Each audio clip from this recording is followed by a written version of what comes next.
basketball a game of giants. When he had to, he knew all the tricks.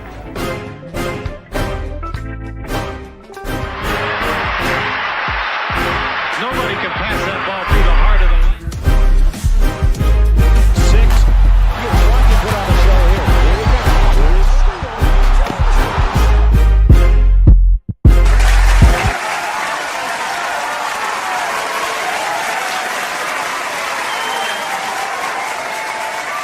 Yeah, it is showtime, boys and girls.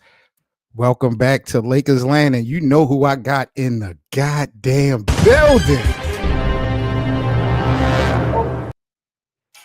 Y'all already know what time it is. Welcome back to the Lakers Land podcast, man. Seven Mitchell, I'm in the building, and I got a special guest with me because we got breaking news coming down the pipeline, Lakers Land.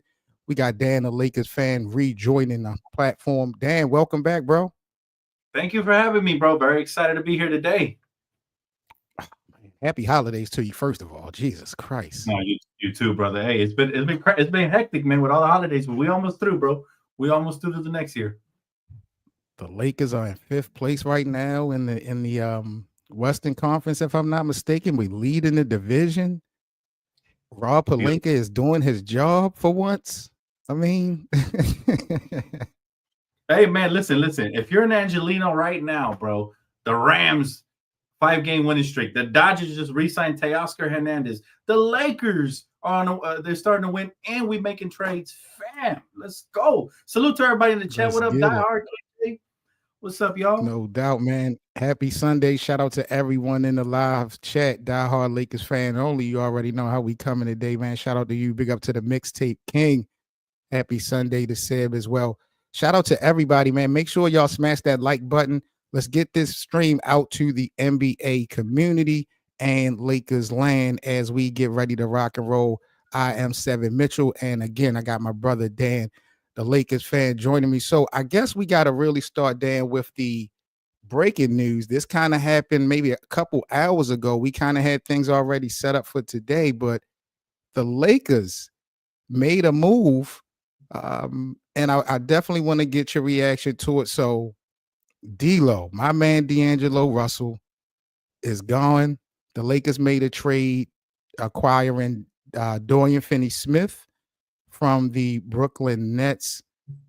Dan, what's your reaction, bro? What was your reaction in real time when you heard that the Lakers made a move today? Let's start there. Bro, well, first of all, thanks for having me, bro. Always an honor to be here. Everybody, if you guys haven't subbed to your boy, go check out my guy, Lakers Land. Quick little plug. Make sure you guys sub and hit the like button. My reaction, bro, I was laying in bed, right? It was a lazy morning. I was laying in bed. My dogs just woke me up. I was tweeting some stats for Max Christie and how great he's looked, and Austin Reeves, how he's looked at the point guard, and then bam, just like that, Shams Charania woke me up, man, with one swift trade. I literally hopped up out of my bed like a meme, bro. I just hopped up, and I was like, I couldn't believe it, bro. I started jumping around. I was excited because two things happened today, man. A trade. I'm gonna let you break it down, but two things happened today, and it solidified us, I think, as a Western Conference competitor, and just super excited, man. I'm over the top right now. I know the chat is too. I know you guys are too, chat. Yeah, man. People have been begging for the Lakers to make a trade. They've been waiting for forever for Rob Pelinka to make a move. In your eyes, Dan, was this a win for the Lakers? It was a major win. If I have to give it a grade, I'm giving it an A, double plus on that A, man. Let me tell you why, for multiple reasons.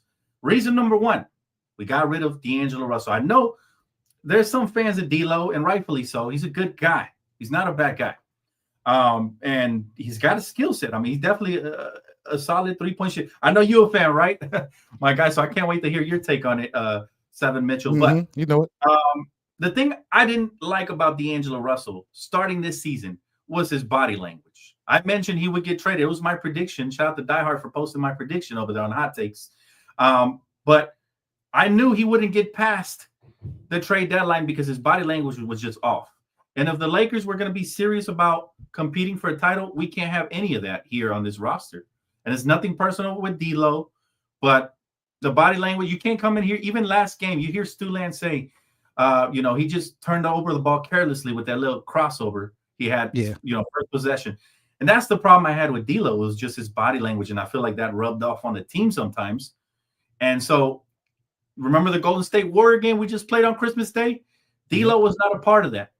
And I think the Lakers front office was finally felt comfortable enough to trade him away, getting back a backup guard like Shake Milton to fill in the shoes. Man, I think we did a great job. Exceptional all the way around. The conversation after that game, Christmas night, that if D'Lo was to play, a lot of people in Lakers Nation felt like the Lakers would have lost that game if D'Angelo Russell would have played that night. Yeah. I like D'Lo. Well, let me ask you this. How do you feel about the trade, Seven Mitchell? How do you feel about it?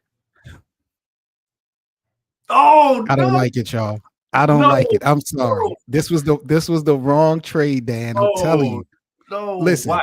now I this is my problem with the trade. Let me break it down. First of all, Dorian Finney-Smith, I believe, is going to be a good addition to this team, being the wing player that he is, the presence what he brings to the table. Absolutely. Everything that you mentioned was absolutely right. My problem, the thing that really concerns me the most, and I've been saying this for the beginning of the season, I am not sold on Austin Reeves being my primary playmaker. Yes, he can play point guard. Yes, he has playmaking ability. But I feel like Austin Reeves playing the designated point guard is taking away what he has brought to this team for the last 3 to 4 years. Now he's playing well.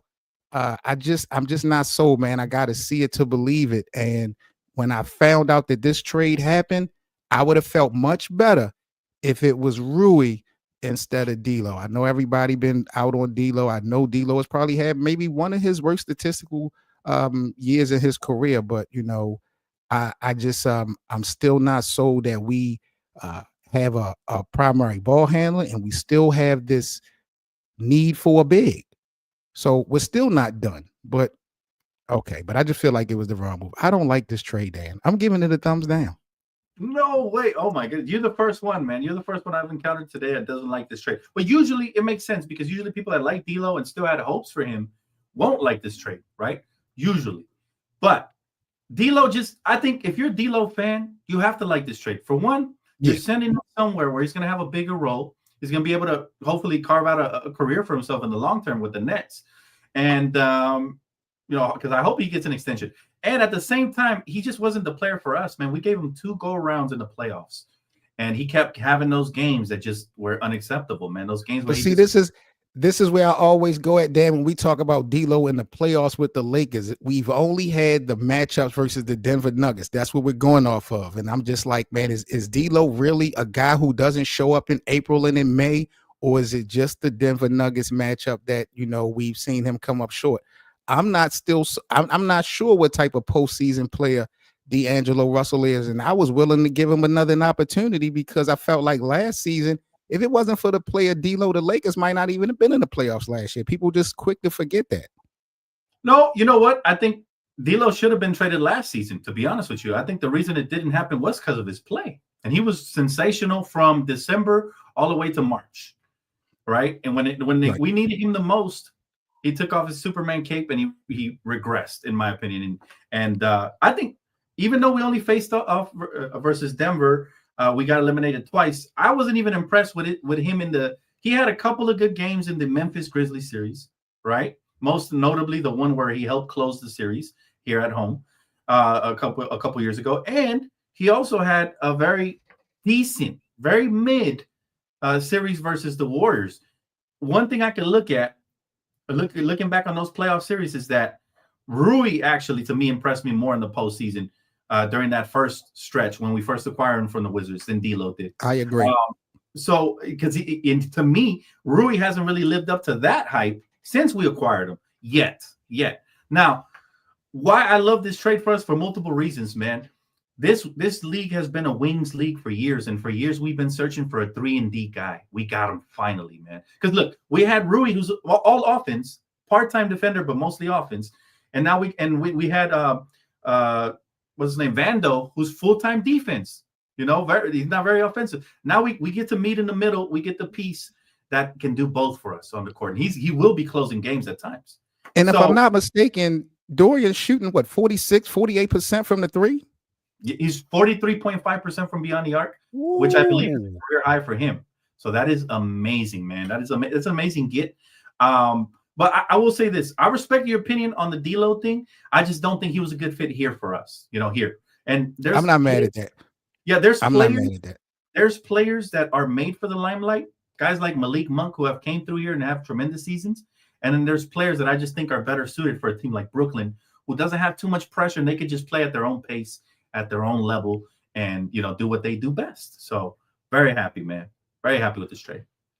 What's your thoughts on Austin Reeves being our primary ball handler, our facilitator? How much faith do you have in Austin Reeves being that floor general for this team?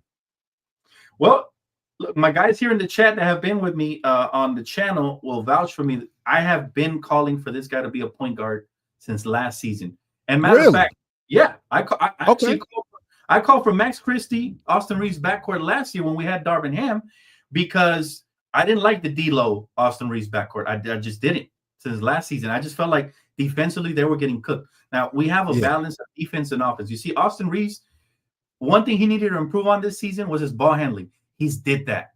He's done that. He's improved his ball handling this year. Yes, he still turns over the ball sometimes, but so does LeBron, right? It happens when you have a heavy ball handling usage. It's going to happen. That's right. So, but he did have 16 assists last game, and then the one before that, he had double digits assists as well. I believe it was 11. He's proven that he can be the point guard, and he's proving me right. I mentioned this last year. Everybody here can vouch for me. So I'm happy that he's proving me right, because Austin Reeves, to me, in a positionless league, can be whatever you want him to be. He could be the one or the two. It is a combo guard league. Point guards today aren't really point guards. They're scoring guards anyways, right? That's true. That's true. What would you say, Dan, is the biggest impression you've had, the biggest surprise that Austin Reeves had put upon you within these first couple months of the season? What's the biggest thing that you've been impressed with when it comes to AR?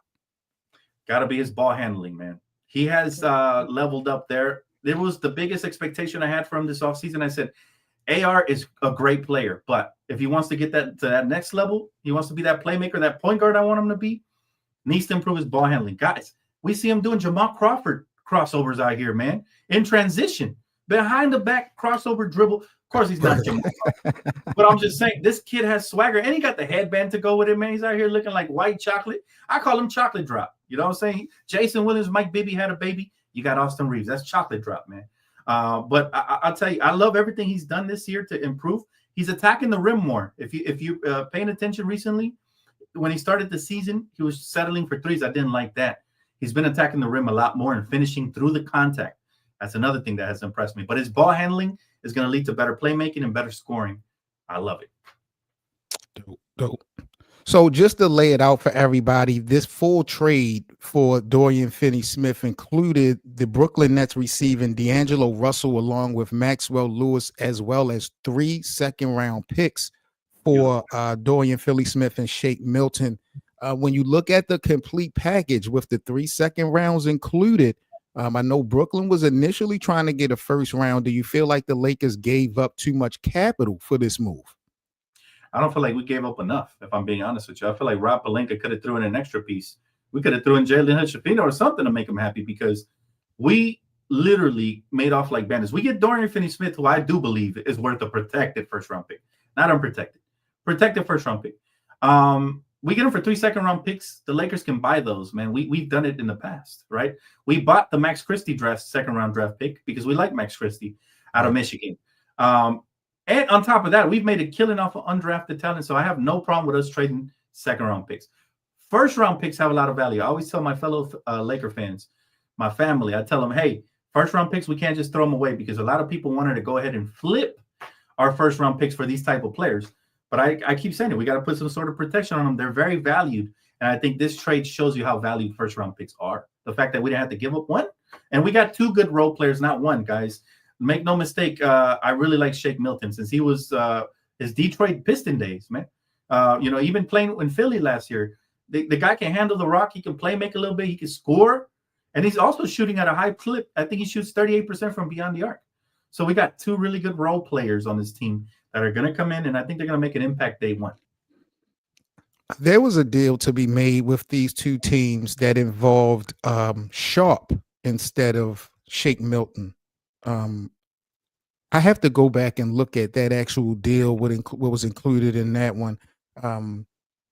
But, we needed a move. We needed some move.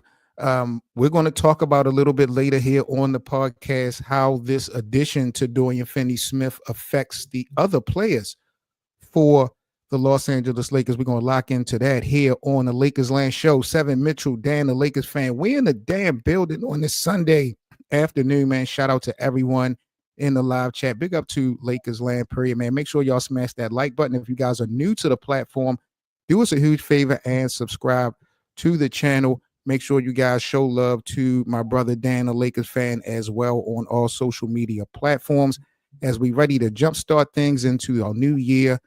Dan, once again, bro, appreciate you joining me this afternoon. My pleasure, brother. Anytime. My pleasure. I wanted to talk about, bro, next. We'll get back into this trade, but I wanted to do a little rookie rollout. I wanted to kind of break down and evaluate our two guys, Dalton Connect and Bronny James, so far that we're now about 2 months into the regular season. I want to get your impressions, what your thoughts are on the growth and development so far from Bronny and Dalton Connect. Let's start with Bronny James. He has now went down to the G League. He's had some pretty decent performances in the G League. He's been looking pretty impressive. I'm looking at his last 7 games. Bronny has went 23, 9 and 5, 15, 7 and 7, 6, 4 and 7, 16, 4 and 5, 16, 4 and 5, 33 and 2, 16, 4 and 2. Is it time to put some respect on Bronny James' name?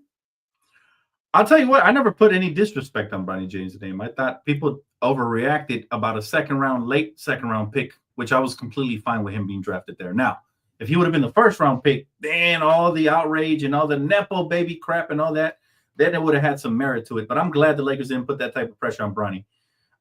Second round pick, he's right where he should be.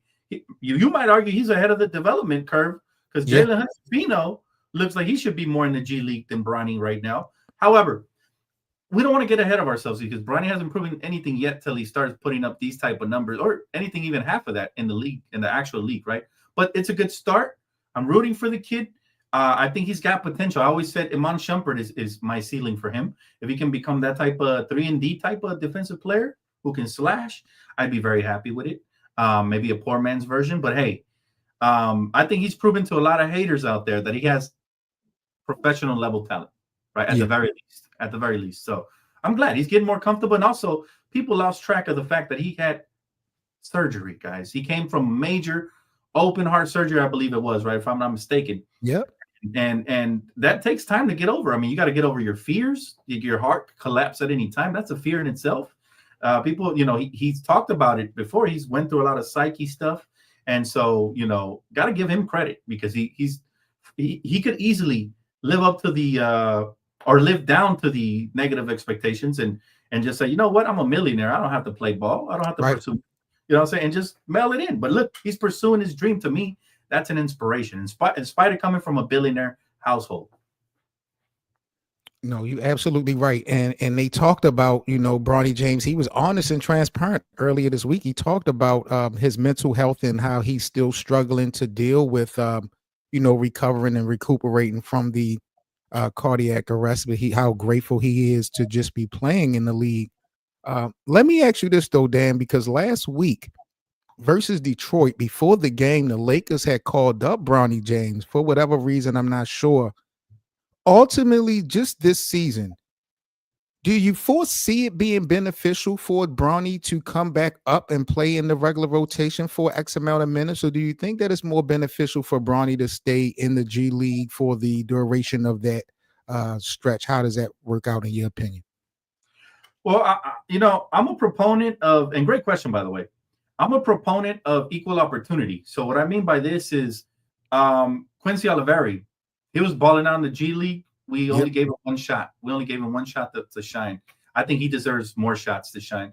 But so does Bronny. Bronny's been balling out in the G League. I would like to see him get called up and them try to capitalize on his momentum, right? Especially if we're ever blowing out a team, which hasn't been a theme lately, which is probably why you haven't seen him. But the fact that the Lakers have had him there and ready to go, I think any day now we anticipate if we can blow out a team, or if we even lose to a team by a lot, you're going to see Bronny James take the court and actually try to get some minutes. Because I think JJ, one thing he has done is given a lot of different players opportunities. Early on, Max Christie was struggling. Now you see the opportunities that are before him. So Gabe Vincent the same way, giving Gabe some opportunities. Yep. Yes, and that's one thing I love about a coach, because I that's one criticism I had with Darvin, was that sometimes a player would be balling out and he would be yanked out of the rotation randomly. So I never liked that at all. And so I need to see more of that from JJ. And yes, I would like to see Bronny get some opportunities. Why not? When we look at the other rookie that we have, Mr. Dalton Connect, a guy who everyone feels like was a steal in the draft at 17. He exceeded expectations.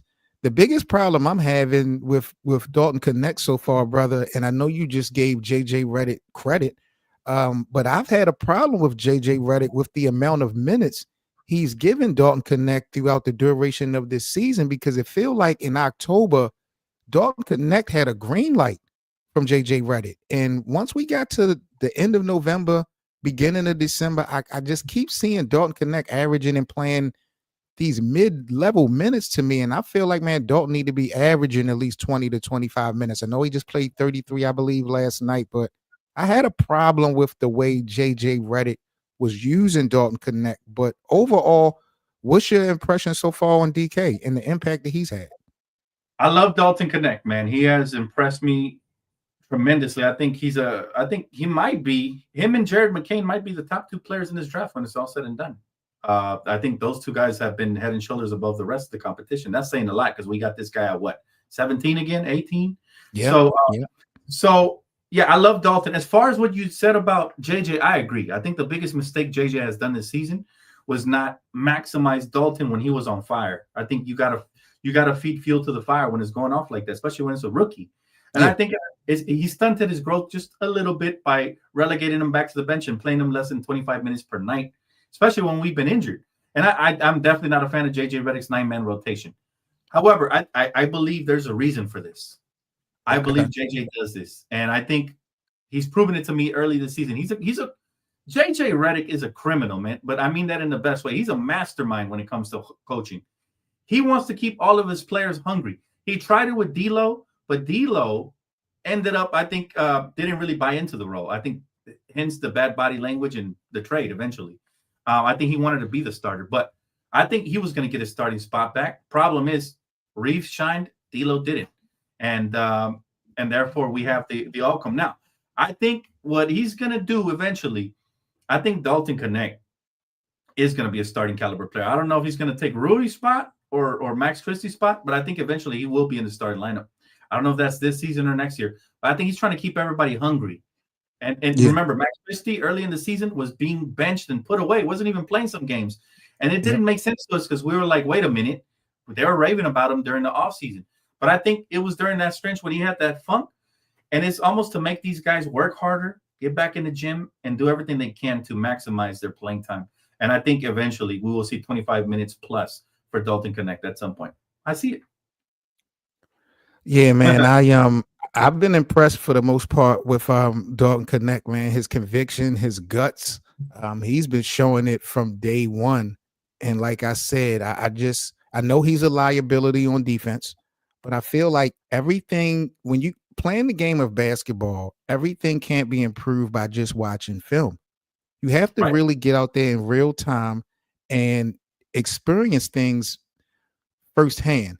And I think, even though Dalton has had his moments of struggling shooting, and like I said, he is a defensive liability, you got to keep him out there and just let him feel his way. Like you said, he's a rookie.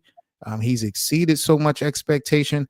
I would have never in a million years, Dan, thought that we would have had a player that was on the same team as a LeBron James and an Anthony Davis be considered for like a rookie of the year. I've never would have imagined that.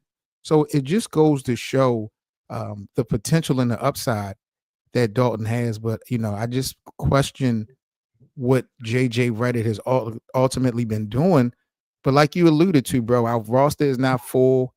We've had issues with availability all season. So, you got to try to give JJ a pass because he don't have a whole lot to work with. But yeah, overall, man, I have been impressed with Dalton, and I feel like Bronny is coming into his own, and his confidence is definitely building for sure. Yeah, hey, Dalton is he's that guy, man. He's gonna be, I believe, throughout his career. I can say this wholeheartedly, man, just based on the little sample that I've seen. I think he's gonna be an 18 plus point per game scorer throughout his career if he ever gets that opportunity to shine, man, and to be able to continue to develop. Because he's not just a shooter; he can put the ball on the floor. He can attack the rim. He's underrated as far as his size and athleticism goes for the position. Yeah. Is really good at 6'7", shooting guard, small forward, really good, man. So I wouldn't mind him starting, but right now the job that Max Christie has done has been second to none. I can't argue that, and therefore, I'm all about the team first. Even though I do have favorites on the roster, but if we became better by benching Austin Reeves, I would be in favor of that. So I do believe JJ. There's a method to his madness, and he's trying to really carve out the hunger in these young guys. And you see, it has paid off tremendously for Max, because Max looked like he didn't belong early in the season, and now look at him, right? Yeah. And I think a lot of that had to do with the fact that he put him away for a bit. So I think we're going to see something similar with Dalton. We're going to see another flurry of games where we start having that discussion to start him again. I think we'll see it.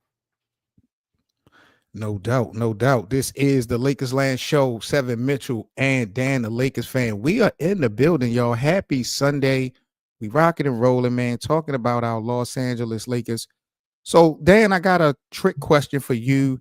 This is also for everyone in the live chat right now. Who would you say is more valuable to the Lakers? I know who's better. We know who's better between these two individuals. But who would you say is more valuable to the Lakers' future? Anthony Davis or Dalton Connect? Oh, I did not know where you were going. I thought you were going to say Austin. He hit me with a curveball. For the Lakers' future? For the Lakers' future, Anthony Davis or Dalton Connect? Who do you feel is more valuable? It's going to be controversial because we all love Dalton. He's the new favorite toy. But it's AD. It's AD. Look, We're talking about a player that has MVP caliber, magnitude. He's very valuable for the Lakers' future, whether we hold on to him at post LeBron or end up trading him or extend him or whatever. He's very valuable. And as much as I like Dalton, he still has to prove himself to be even an all-star before he's even a superstar, the magnitude of what AD is. So for the future, you could argue that DK, but I'll say currently right now, it got to be, we still have AD still in the prime of his career. We can't argue that. And so it's going to be very important to see what we do with him moving forward in the future. Although I love Dalton, and I think he might have a brighter future moving forward. But that wasn't the question, right? You said who was more important. And I think whatever AD decides to do moving forward is going to be supremely important, especially post the LeBron James era. So yeah, I'll say AD. And this is why I bring that question up to, because on face value it seems silly, but when you think about it, Anthony Davis, I'm still not sold that he's a leader. And like Dan alluded to, I'm not sure what type of move or decision or mindset he's going to have once LeBron James moves. I don't know if AD is going to be satisfied in Los Angeles, if he's going to want to move on. And I don't know how much of a window he has in his prime. And I feel like ultimately when you're talking about the future of this ball club, Dalton Connect, the way he's progressing, is going to have a lot of impact on the success of this team if they are going to be successful. So even though AD right now is the most valuable and he's the cornerstone, I think we still got to put a little bit of respect on guys named like a Dalton Connect. And I know you brought up Austin Reeves as well. We got the two coldest white boys in Southern California right now, man. The two and coldest, they kicking butt. They're awesome. I wouldn't even be shocked if that could be a backcourt of the future. But I like what Max Christie and Austin are doing right now, man. I cannot emphasize it enough. My comparison, since the moment I saw Max Christie play live in person and I saw his athleticism and the ability to jump out the gym, not to mention I saw him clamp up Trae Young once upon a time in his rookie season live. So what I said, he's the next Tony Allen, man, and he's living up to that right now. I think he has that type of potential defensively and maybe even better offensively. We'll see, TBD. But I love this team and the way we have constructed it now after this trade. I know I saw somebody was disgruntled earlier in your chat, bro. They were mad. They said, how come we're trading all-star potential players for role players? Let me answer that question real quick, because we are here to win now. We're not here for stats, player fans. We're here to win right now. And that is why we made this trade. LeBron's about to turn 40 tomorrow. So early happy birthday for him. But we need to get players that are interchangeable and they have a high usage rate, especially for the playoffs. And I freaking love it, man. I freaking love the trade and the team the way we are now. I agree 100%. 100%. Shout out again to everyone in the live chat, man. Appreciate you guys and all of y'all interaction this afternoon. Definitely appreciate it. Big up to the Dan, the Lakers fan family for pulling up and coming through for today's part. Let's get into the next topic, Dan. Let's keep this thing rolling. One question for every NBA team. We're going to keep it brief. We're going to do it for the Pacific Division only. We're not going to keep the streets all day. One question for each team in our Pacific Division. Dan and I are going to run down these teams, and we're going to have one question for each. Let's start, Dan, with the Golden State Warriors. If you had one question for the Warriors franchise, what would it be?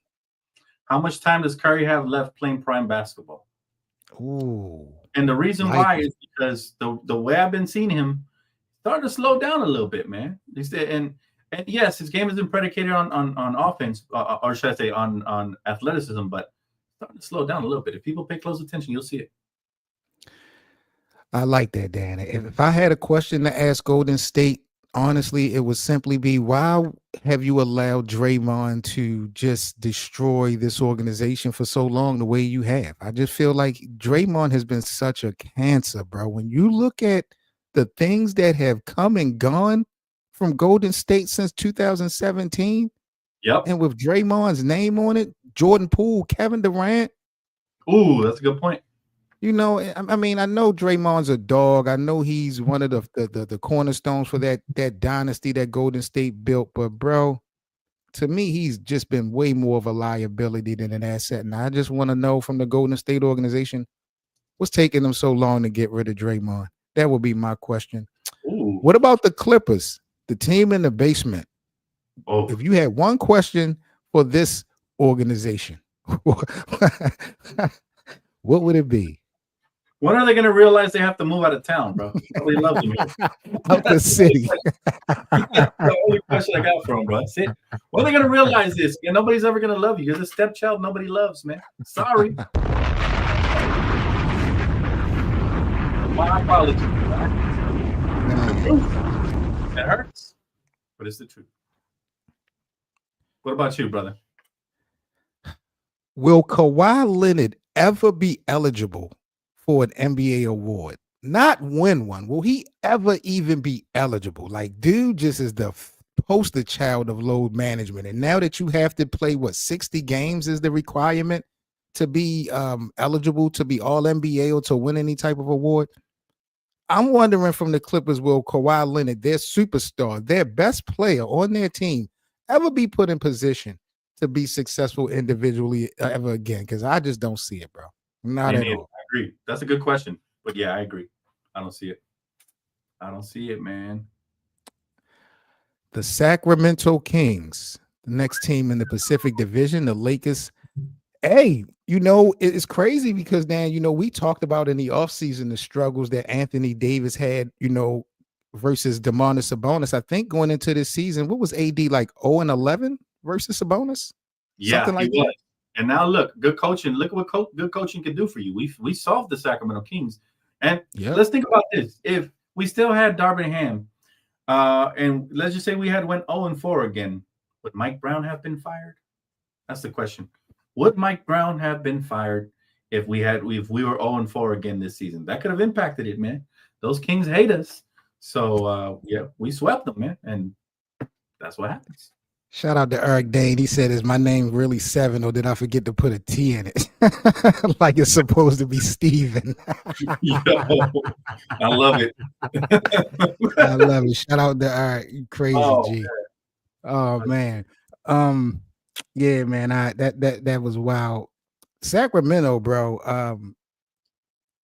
if I had a question to ask the Kings, honestly, is what are they thinking getting rid of Mike Brown? That's a good one. Yep. I know Sacramento has struggled this season, but Mike Brown really helped turn this organization around. We were looking at the Kings, I believe, won the Pacific Division 2 years ago under Mike Brown, if I'm not mistaken.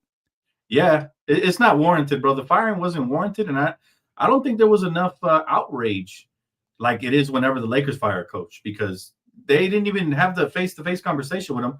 They hit him with a phone call, man. Yeah. Nah, bro. I agree with you. He did not deserve to be fired. Agreed. How much do you think De'Aaron Fox, in the story about him not being happy, how much do you think that had a part to play in this firing of Mike Brown in Sacramento? Yeah, you know what? De'Aaron Fox, there was a viral clip going out there where he had a smirk out there. They asked him like a question about his coach. So it does seem like he might have had something to do with it, for surely. But you know what? At the end of the day, it's the front office's decision, and I feel like the front office is always looking for a scapegoat. Right. You know? All right. Next team on our Pacific Division, the Phoenix Suns. Dan, if you had one question for the Phoenix Suns organization, what would it be? Well, let me rephrase that. Is it a question that I would ask them, or a question they should be asking themselves? We could do it either way you want.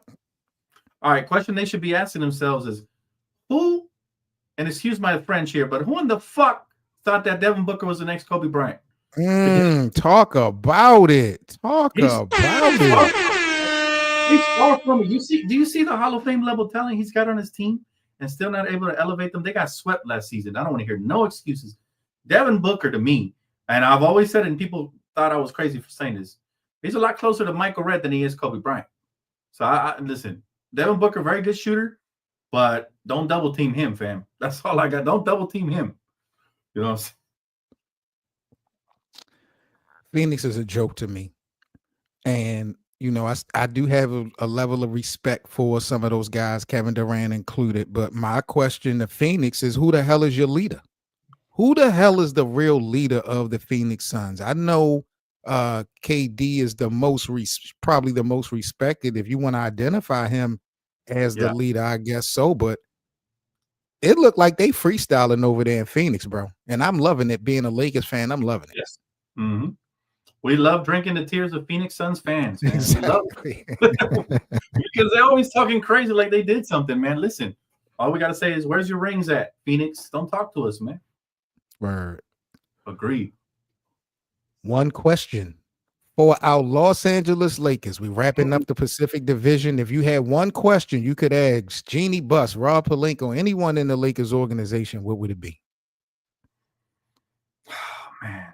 When are they going to call your boy up, man? When are they going to call me up and have me come work for the Lakers? No, I'm just playing. No, I like that. I co-sign that. Word. No, real talk. My question for the Lakers would be, what is the standard for the modern day Lakers? Like, it used to be championships. I hope that's still the standard. You know what I mean? Like, what is the new modern day standard? Are we still upholding this team by that standard? Because if we are, then we got some work to do. Let's go get that big man. But if we're not, then they'll be happy just by selling tickets, right? What is the golden standard for the Lakers? No, I like that. I like that. And it's crazy because at the beginning of the year, Dan, I felt like I was identifying a 2-on-2 that was going on behind the scenes in LeBron and AD versus Rob Pelinka and Jeannie Buss. I felt like this was a 2-on-2 that was happening behind the scenes because it seemed like LeBron and AD, of course, wants to win now. And in the offseason over the summer, Rob Pelinka and Jeannie Buss was real high bent on the growth and development, which is their job. And I felt like eventually they were going to come to a clash. And we're seeing that the front office is making moves, including today, that will lead you to believe that they are looking to win now. So my question for the Lakers would basically be, what changed your mind? That's a good one. That is a great, yeah. Absolutely. That's a good question, man. Man, the heat. My guy's 7 minutes bringing the heat with the questions, man. Yeah, most definitely, man. It's a good feeling, bro, because again, we've had a roller coaster start when we talk about the availability of our guys. We're dealing with a first-year head coach, a 40-year-old. We had all the storylines and everything about Bronny James, and so much has happened in Lakers Nation in these first couple months. And for us to be fifth in the Western Conference and leading the Pacific Division today, Dan, how are you feeling being a Lakers fan? I feel good, man. I feel like that question I had about where the Lakers want to be or what's the golden standard, because we know it's always in the Dr. Jerry Buss, God rest his soul, but in the late, great Dr. Jerry Buss era, it was all about chips. Right. Nothing short of that. This move that we just made today lets me know that they're still about winning. How much about winning are they? They're going to show me with the next move that should come up to get that big man. But it feels good, man. It always feels good to be a Laker fan. It's never a dull moment, never boring, bro. We always got a lot of drama, a lot of excitement. And we won Christmas. We feel amazing. Amazing. A division win. We pushing through. I'm not mad at that at all. Yes. All right. This next topic, everyone in the live chat, you guys are going to be instrumental in this next topic. Dan and I about to run through real quick. So make sure you guys got your thinking caps on. Hit that like button for us. Yes. Dan, let's solidify real quick the starting five for these Los Angeles Lakers. I mean, you see what we're putting out as far as a product on the floor. If you were JJ Redick, what starting five would you go with for the duration of this season, unless, of course, a trade will be made? When you look at who we have on this roster, who would be your designated starting five? Everybody in the live chat, y'all let us know in the chat who will be your starting five as well. I love this question, man. I love this question. Now, I like the way Rui's played the last couple of games. Can he hold that? I'm not sure. Who can be consistent for us, though, on two-way? Dorian Finney-Smith. So it's the exact same starting lineup we have now. Austin at the point, Max Christie at the 2. Dorian Finney-Smith is the only substitution at the 3. LeBron and AD. That's my starting lineup. Unless Rui can maintain and sustain. And I think they made this trade to put a fire on Rui's behind. He need to continue to play, because when he plays at an elite level, he's the best starter at the wing position we have. But he's a part-timer, man. We don't know if he's going to give you 9 points or he's going to give you 18 or 21. We don't know. And it's sad, bro. That's why we got Dorian Finney-Smith. He's the insurance policy. Even if he doesn't give you, even if he only gives you 9 points, he's going to lock up, he's going to rebound, he's going to do other things. So I love it. That's my starting lineup. Man, Dan. Oh, man, that's I like your five. I'm surprised at your five. It is. Maybe I'm not. I don't want to be disrespectful and make this thing a Dalton Connect versus Dorian Finney-Smith thing, because we're going to get into that subtopic in our last topic when we talk about the impact of this Dorian Finney-Smith move. But why would you start Dorian at the 3 before Dalton Connect, in your opinion? Well, because Dalton, even though he's shown flashes, he's still a rookie. He's still got a lot to prove. Finney-Smith is a veteran. And if we want to win now, we need a consistent commodity. Now, I'm not saying Dalton can't eventually become consistent, and I do have him in my starting lineup eventually. But sometimes as fans, I think we're too emotional. We like to put players we like because of their potential in the starting lineup, when in reality, all Dalton needs is 25-plus minutes to be effective, right? Well, that could be whether he's starting or coming off the bench. On the other hand, Dorian Finney-Smith unlocks so much in the starting lineup. First of all, if you put Dorian Finney-Smith there, Austin Reeves' defensive liability completely goes away, because now you got 2 elite-level defenders with Max Christie and Dorian Finney-Smith. And you got one in the paint in Anthony Davis. So now 3 of your 5 are consistently giving you effort. They're consistently scrappy and wreaking havoc. That's a nightmare for the league right there. And for that simple reason, that's my starting lineup. Defense. To me, defense wins championships. You've seen the impact Max Christie by himself has already made. Can you imagine inserting Dorian Finney-Smith into that starting lineup? That's going to be what we've been hoping for, man, defensively. And the more you spoke on it, the more I actually like that, bro, because when you look at how weak the second and third unit is, with guys like Christian Wood and Vando being unavailable, and we're still waiting on Christian Coloco to really wake up. I like the thought of having Rui and Dalton connect, both coming off the bench for some offensive firepower. I think they could sustain some leads that Lakers starting five would have, or if we were close. I think Dalton and Rui, if they're on, will be a nice little fit. Domio says he will put Sauce, Reddish, Braun, Finney-Smith, and AD as his starting five. Okay. That's all defense. That's all defense right there. But whether it's Reddish or Max Christie, I actually prefer Christie because Christie's been stroking that thing lately, man. No Diddy. He's been stroking that thing. He's been wetting it up from beyond the arc. So that slightly gives me the edge for him than Reddish. But I do like Reddish's length and defense as well. Dan, what do you think about this dude right here? Because Herman brought him up. We're talking about Vando. Are you done with Vando? Do you still have faith in Vando? Like, where do you stand at when we talk about Jared Vanderbilt, bro? Because I'm done. Well, I'm disappointed. I'm very disappointed in the fact that he hasn't played at all. I wouldn't mind if they did flip him because we no longer have the need for him since we now have a 3-and-D wing, which is a little bit better because he can actually score. But I'm not done with him. I'll tell you why. Because can you imagine the starting lineup I just gave you with a bench of Dalton Connect? You got Gabe Vincent. You got Vando there. You got maybe even Christian Wood if he ever comes back with Jackson Hayes or Coloco, whoever's playing there. We now have a starting lineup that can wreak havoc and a bench that can not let up on the defensive end as well. So I would love Vando to come off the bench, ease his way back in. And if he ever gets to that elite level, we'll have that conversation again. But if he doesn't come back and we trade him, I'm not mad at that either because we've looked tremendous without him defensively in spurts. And with this trade, we're going to look even better. So right. I'm impartial to whether he comes back or not. But I do hope that he gets healthy. I think that's crucial, whether we move him or not moving forward. All right, last topic of today's podcast. Let's get into Lakers trade 2025 because I wanted Dan and I to kind of come to the table and talk about certain scenarios that would make sense for these Lakers. This kind of happened, or we kind of brought this to our attention before the Dorian Finney-Smith trade happened. So now that that's done, I'll switch it up a little bit. First question for you, Dan. Do you think the Lakers are done when we're talking about trade moves this season? That's a great question. And no, I'm almost sure they're not done. Now, if they were done, I'm not mad because we got significantly better with this trade, in my opinion. But I still think we're missing a big man to shore up, to solidify that front court. AD sometimes labors, he does too much for us on both ends of the floor. And that's why you see him disappear sometimes, right? There's a lot of criticism on AD, but we got to give him credit. He's been holding it down. There's no way we're done. We still have all of our first round picks.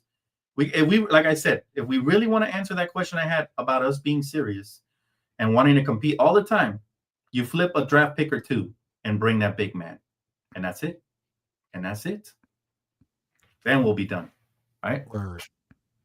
B Knox in the building says, Dan, should we go after a big or a star? Good question. Benaya, one of my favorite subscribers. Thank you so much for being here. She said, so I would go for a big.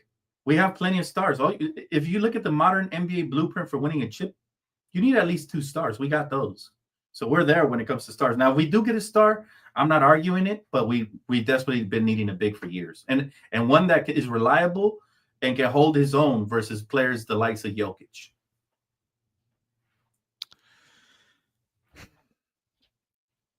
I agree.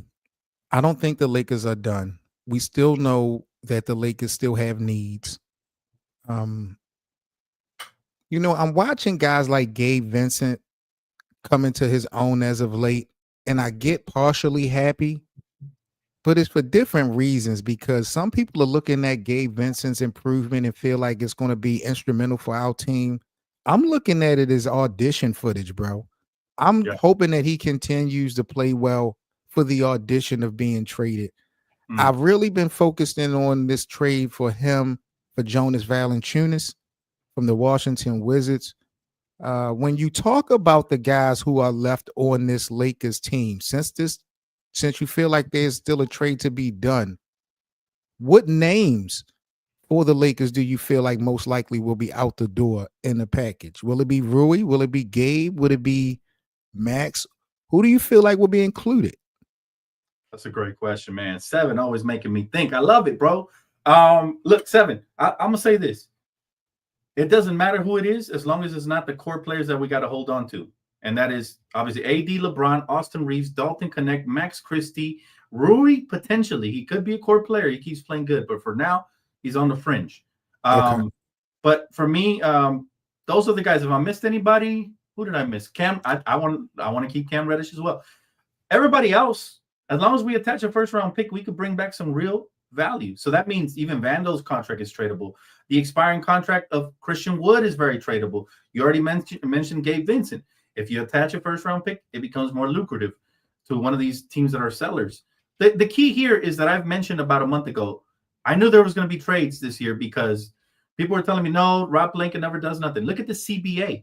There's more sellers than there's buyers. You got to look at all the bottom teams that aren't winning anything, and they have to bottom out, and they don't want to pay that luxury tax. They're going to flip players for players they don't need just to have dead salary roster spots. So, yeah, I think anybody not named those players I already mentioned can go. And you know, some of these guys will. Shout out to Vince Garcia in the live chat. Vince, you pretty much have been saying what I've been saying for like 2 months. I don't understand why the Lakers won't go out and get Dwight Howard. I just want to know what the problem is between Dwight and this organization, because it has to be something going on. I just want to know what it is, because I just felt like that would have been an easy fix to the problem of, you know, AD needing some help. But, you know, Valanciunas could be something to happen down the pipeline. But I just love the way where we standing at right now, man, as we about to end 2024 for us to be winning games and still not healthy. Feels good, bro. Feels good. It feels really good, and it feels like we're on the uptick, right? Which is something we couldn't say 2 weeks ago when we had lost 6 out of 8. Yeah, and we felt like we needed a trade then. But now we're winning, right? We won 6 out of 8 now, and we still made the trade. So again, kudos to Rob for that. We've been very hard on him, but we got to give him his flowers when he does something good. And I don't think he's done, ladies and gentlemen. So stay tuned. Y'all make sure to subscribe to my guy, Seven Mitchell, man. He's bringing you all the best content up in here. You guys already know where to find me at. But, yeah, definitely tap in with my brother, man. All my subs, make sure all you guys got to do is click on the link, man. You got a link, bro? You can post. There you go. Shout out to Kimiko. Shout out to Kimiko is always coming through clutch as always.